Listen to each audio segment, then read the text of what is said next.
जय हिंद दोस्तों, आप सभी का बिंदु श्री में स्वागत है। चलिए क्वेश्चन शुरू करते हैं। हाल ही में किस राज्य केंद्र शासित प्रदेश ने महिला उद्यमियों के लिए हौसला योजना शुरू की है? यह जम्मू कश्मीर ने शुरू की है। जम्मू कश्मीर के उपराज्यपाल मनोज सिन्हा ने महिलाओं को ऊर्जा प्रदान करने और उनके सपनों को पूरा करने के लिए हौसला योजना को लॉन्च किया है। हौसला योजना महिलाओं के विकास को प्रोत्साहित करेगी और महिला उद्यमिता को बढ़ावा देगी। चलिए नेक्स्ट चलते हैं।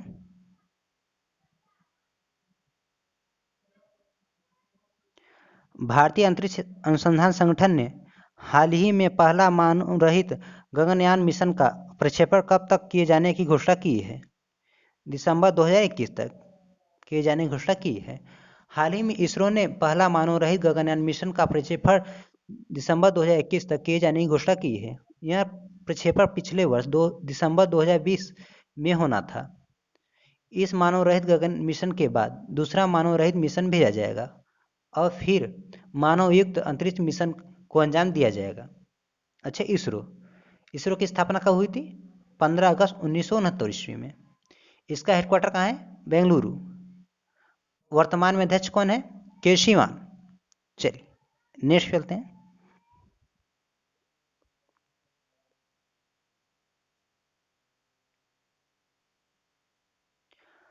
हाल ही में कुवेम्पू राष्ट्रीय पुरस्कार 2020 के लिए किसे चुना गया है?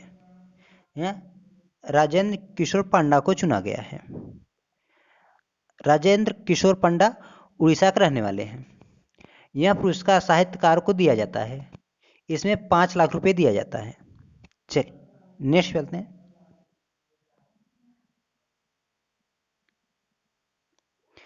नेशनल डॉक्टर्स डे निम्न में से किस दिन मनाया जाता है? यह 1 जुलाई को मनाया जाता है। हर साल 1 जुलाई को राष्ट्रीय चिकित्सा दिवस मनाया जाता है। इस दिन मनाने का मुख्य उद्देश्य डॉक्टरों को उनके अमूल्य योगदान के लिए सम्मान देना। पहला नेशनल डॉक्टर्स डे 1991 ईस्वी में मनाया गया था। चलिए नेक्स्ट चलते हैं।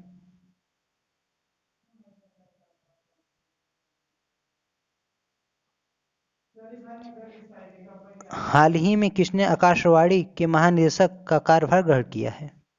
यह एन वेणुधर रेड्डी ने ग्रहण किया है।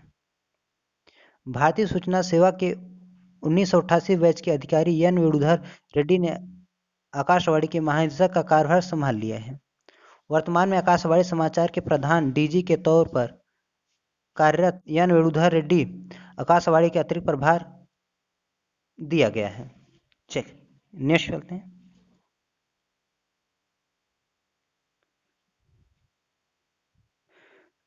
निम्न में से किस अंतरिक्ष एजेंसी ने अंतरिक्ष में पहला विकलांग यात्री नियुक्त करने और लॉन्च करने की घोषणा की है? यह यूरोपीय अंतरिक्ष एजेंसी ने घोषणा की है। यूरोपीय अंतरिक्ष एजेंसी ने हाल ही में अंतरिक्ष में पहला विकलांग यात्री नियुक्त करने और लॉन्च करने की घोषणा की है। इनके मुताबिक कई पैरा अंतरिक्ष यात्रियों ने इस अंतरिक्ष यात्रा के लिए आवेदन किए हैं। चलिए नेक्स्ट चलते हैं।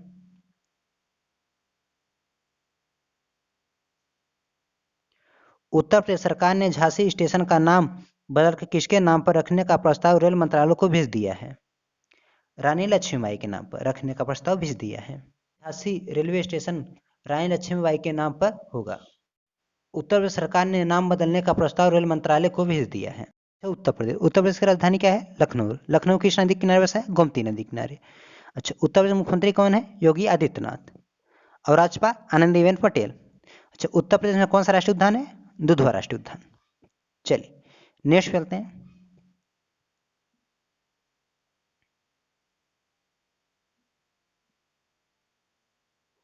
आईसीसी की तरफ से जारी ताजा रैंकिंग में निम्न में से कौन सा बल्लेबाज टेस्ट रैंकिंग में प्रथम स्थान पर पहुंच गया है?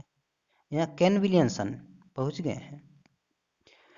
न्यूजीलैंड के कप्तान केन विलियमसन ने टेस्ट क्रिकेट में दुनिया के नंबर 1 बल्लेबाज बन गए हैं। विलियमसन ने साउथम्पटन में वर्ल्ड टेस्ट चैंपियनशिप फाइनल खिताब हासिल करने में अहम भूमिका निभाई थी। भारत के कप्तान विराट कोहली चौथे स्थान पर बरकरार हैं, जबकि रोहित शर्मा 6वें स्थान पर और ऋषभ पंत 7वें स्थान पर पहुंच गए हैं। चलिए नेक्स्ट चलते हैं।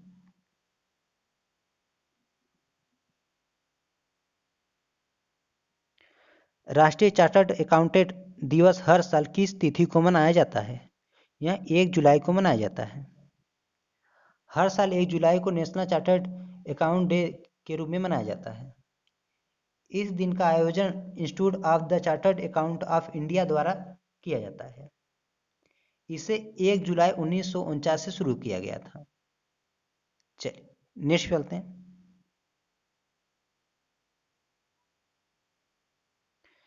केंद्र सरकार की तरफ से किस क्षेत्र को दिसंबर 2021 तक आसान क्षेत्र घोषित किया गया है?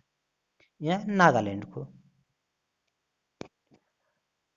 नागालैंड राज्य को पूरे क्षेत्र को सशस्त्र बल कानून के अंतर्गत 6 माह के लिए आसान क्षेत्र घोषित किया गया है। यह दिसंबर अंत तक लागू रहेगी। इसके अंतर्गत सुरक्षा बलों को कहीं भी अभियान चलाने और किसी को बिना वारंट के गिरफ्तार करने का अधिकार रहता है।